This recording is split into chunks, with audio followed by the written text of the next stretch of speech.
And trust me, guys, I know we've been coming at you guys with a lot of TYT coverage. It's ad nauseum, but we're gonna milk this cow until it's dead.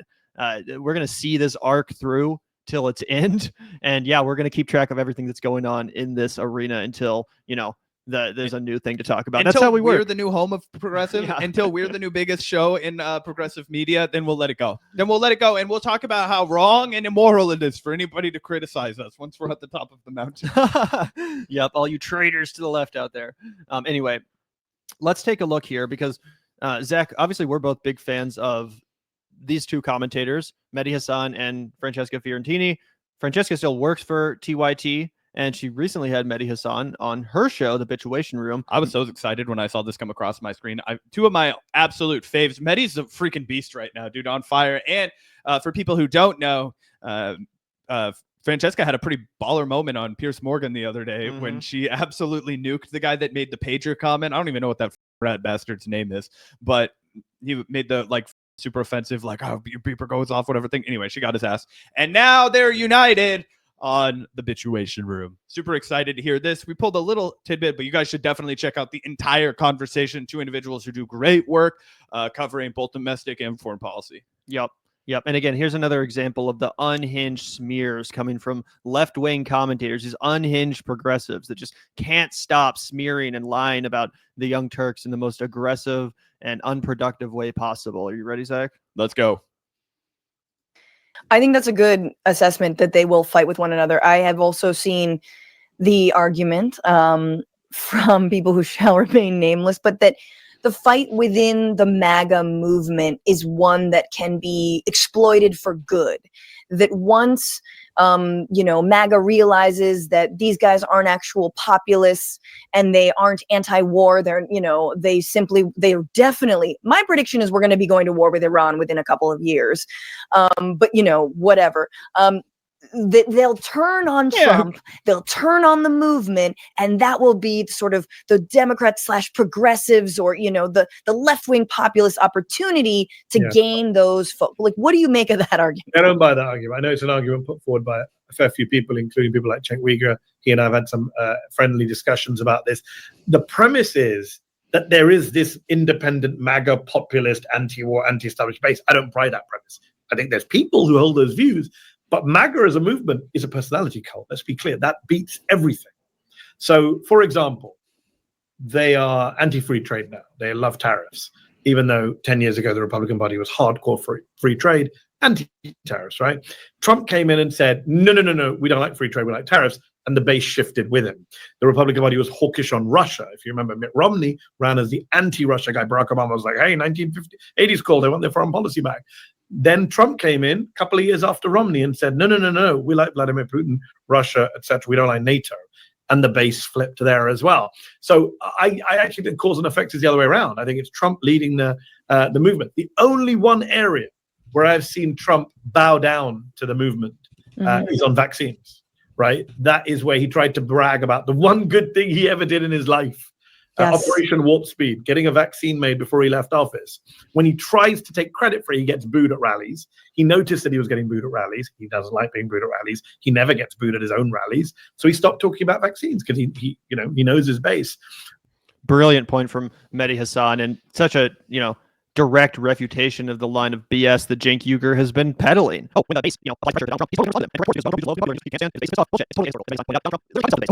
not only that, we've seen this happen so many times. That's just one excellent example. Let's talk about how he ran on being an anti-war isolationist president and then filled his cabinet with people like John Bolton, surrounded himself with guys like Mike Pompeo. He completely embraced a neocon agenda. He started dropping bombs like crazy all over the place. He cheer-led as Netanyahu expanded Israel's territory into Syria. Okay, all kinds of shit was happening that was not America first. He didn't, as Ann Coulter loved to lampoon him for, even though it almost cost her any last semblance of relevance because her base didn't care that Trump lied to them, right? He didn't care that they never built the wall. He didn't care that he did Operation Warp Speed. He didn't care that he promised to bring the jobs back, and instead he did the U.S.-Mexico-Canada agreement, which absolutely was a new NAFTA.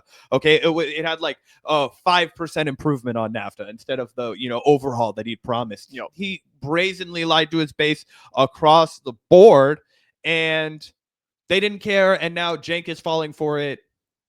What, 8 years too late? Yep.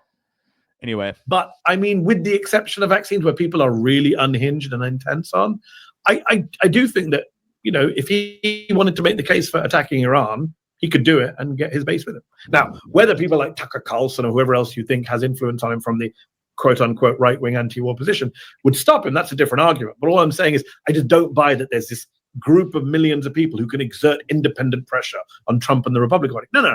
They'll dance to his tune. And by the way, that's not always a bad thing, because for the Democrats, their hope of getting back, if there is a free and fair election in 2028, is that there won't be a Trump on the ballot and that no one else in the Republican Party, not Don Jr., not Tucker Carlson, not J.D. Vance for sure, can command the support of that cult in the way that Trump did.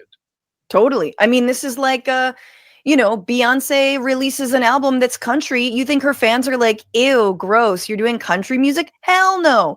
They love Beyonce, and we will follow Beyonce. And if Beyonce tries to pass a torch to Kelly Rowland, which we all respect Kelly Rowland, but Kelly Rowland is not Beyonce, we will not go along with that. So, I think this is the cult is really important to remember. My take on that whole, we will, we'll nab them in their own.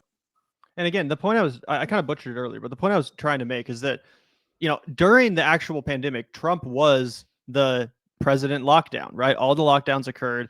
Operation Warp Speed occurred during his presidency. But then the only time he did respond to pressure from his base was during the next election cycle, where they basically pressured him out of talking about it at all. Mehdi's 100% right about that. The one time he responded to his base was the dumbest faction of his base, the people that wanted him to abandon the only thing that could even be looked at as a accomplishment whatsoever, which was the vaccine rollout, and the way in which that was actually handled to be fairly expedited. Now, I'm not saying there weren't issues with the COVID rollout. Obviously not.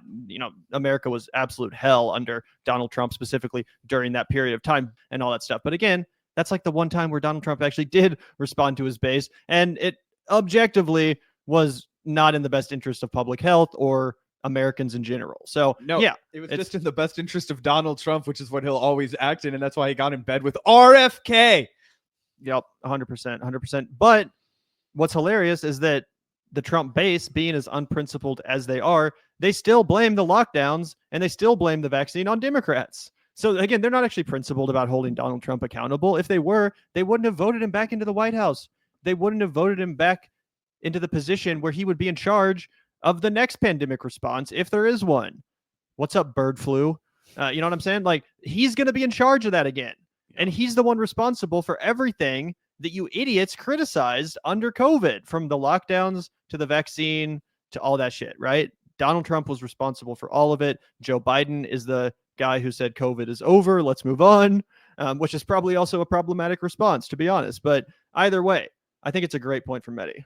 Oh, 100%. And does it get any deeper in this that you wanted to react to? Yeah, I think it absolutely does a great job of shredding this kind of late to the party, please don't leave without me. I will 100% play the whitewasher and sane washer for MAGA. I know I called him a Nazi a year ago. I know I said that he was a fascist 6 weeks ago, but I'm looking at the numbers on TYT post-election, and if I thought that election year numbers were bad, boy, I don't want to see 2025 numbers. So please don't let the ships leave the harbor without me. He's like jumping into the water and swimming behind as all of, Tim Pool, Patrick, Bet David, Jimmy Dore, and Rave Dubin all, wave behind as the, ship is carried out to sea. Yep. Either way, shout out to Francesca and Mehdi for keeping it real. And again, very respectful critiques, very respectful pushback, no unhinged lying from the max left there. Just two smart, articulate people expressing a disagreement. It's not that deep, bro. It's not that big of a deal. 100%. Look, I don't care about, Silly and Billy or whoever they are, right?